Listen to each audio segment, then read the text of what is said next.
कब तक ऐसा चलता रहेगा रानी? कब तक तुम इस झूठ का बोझ उठाती रहोगी? कब तक इस तरह से घुट घुट कर जीती रहोगी तुम? रानी, तुम कहो तो मैं सबसे बात करता हूं, सबको सच्चाई बताता हूं। कम से कम तुम्हारी तकलीफ तो दूर हो जाएगी। नहीं करण, अभी वक्त नहीं आए। अभी पापा ये कड़वा सच नहीं सह पाएंगे। लेकिन तुम्हारा क्या रानी? मैं तुम्हें इस तरह से उदास नहीं देख सकता। घर में सब उसे राज समझते हैं, सब उसके साथ इतना खुश हैं। हमारा क्या है? हम तो राज को मन ही मन याद करके खुश हो लेते हैं। बस जब ये मंगलसूत्र देखते हैं तो हमारी हिम्मत टूट जाती है, मन बेचैन हो जाता है। कभी ये मंगलसूत्र हमारी पहचान हुआ करती थी, आज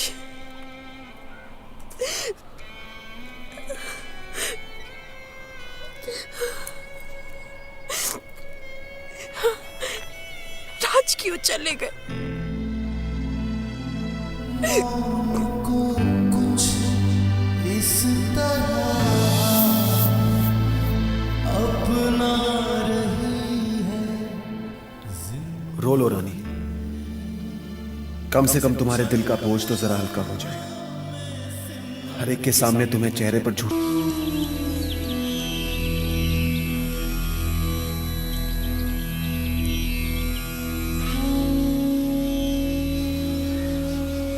कोमल, बेटा जी कराया कि पेंटिंग की जाए, मेरा साथ दोगी? हाँ, आओ।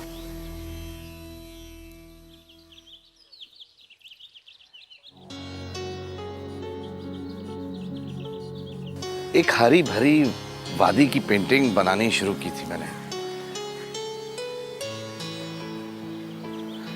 अधूरी रह गई। अब इसमें रंग भर देते हैं।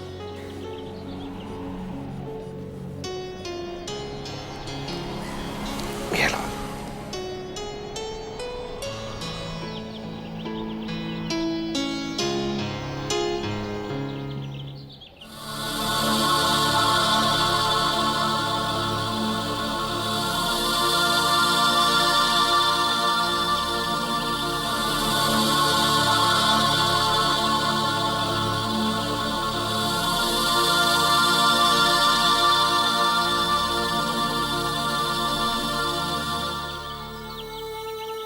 ये क्या बेटा? ये रंग तो वीराने का है, पतझड़ का है। ये उदास रंग क्यों? यहाँ और भी तो रंग हैं जो बाहर बिखेर देंगे इस वादी में। पर पापा, पतझड़ में बाहर के रंग?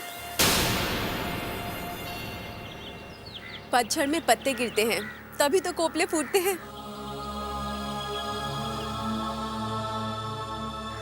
और तभी तो बाहर के रंग छा जाते हैं।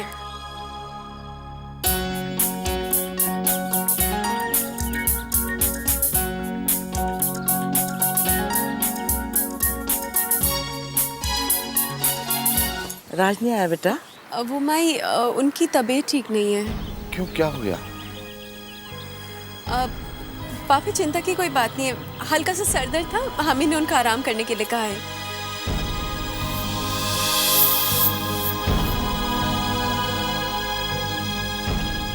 राज तो यही है।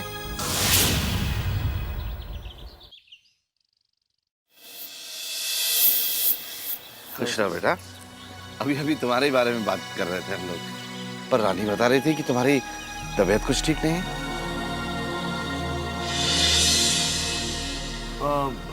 अब मैं ठीक हूँ। वो रानी यूं ही इतना चिंता करती रहती। हाय कोमल जी। हाय।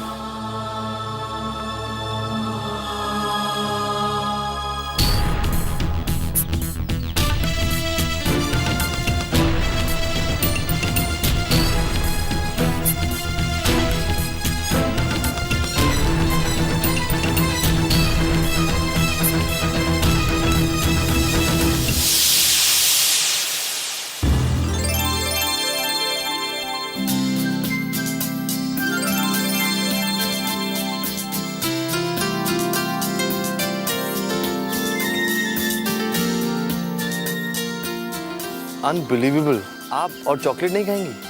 प्लीज एक तो ले लीजिए प्लीज।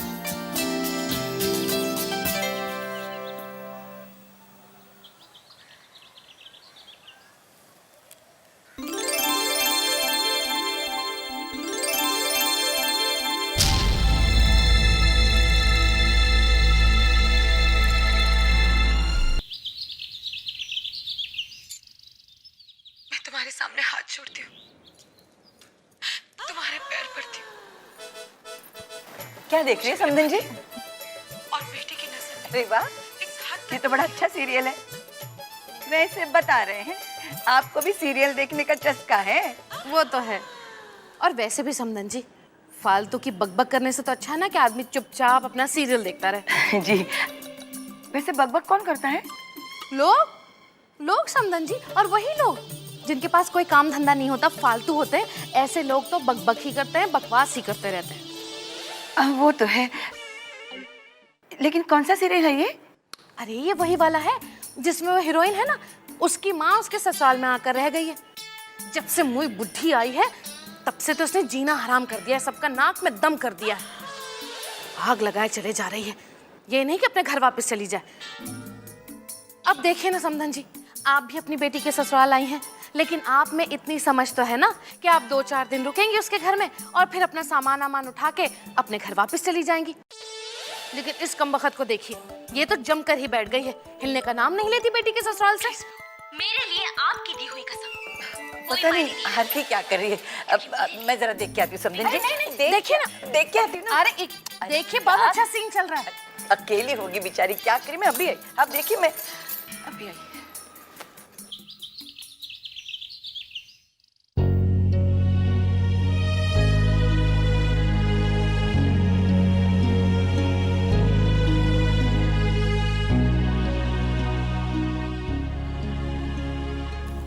राज, ये क्या कर रहा है बेटा तू? माँ वो शर्ट का बटन टूट गया था।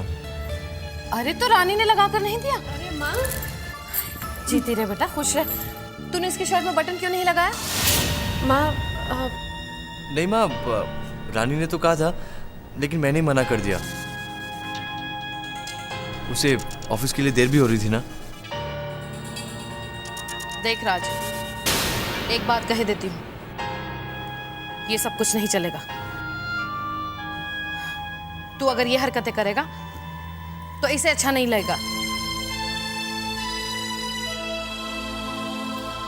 ये तुझे तकलीफ में नहीं देख सकती बेटा, और मैं इसे तकलीफ में नहीं देख सकती, समझा? इसलिए तू शर्ट में बटन नहीं लगाएगा। माँ हम आपके लिए चाय बनाते हैं। अरे नहीं बेटा, रहने दे चाय। वो घर में अशांति आई हुई है ना, जाना पड़ेगा। अशांति माँ? अरे वही आरती की माँ शांति। अरे रानी जब से आई है ना, मेरा तो जीना हराम कर दिया उसने, नाक में दम कर दिया है राज बेटा उसने। जब देखो तो कुछ ना कुछ करती रहती है, कुछ ना कुछ बोलती रहती है। अरे आजकल तो ऐसा लगता है जैसे मैं उस घर में मेहमान हूँ और घर उसका है। अरे रानी बेटा, तुम दोनों वहीं क्यों नहीं आ जाते खाना खाने के लिए? साथ में खाना खाएंगे। जी माँ। और वैसे भी तुम दोनों अगर वहां आओगे तो मेरा ध्यान जो है वो यहाँ वहां नहीं भटकेगा, ना किसी अशांति की तरफ ना किसी शांति की तरफ। मैं चलती हूँ, तुम लोग दोनों जल्दी आ जाओ। ठीक है माँ।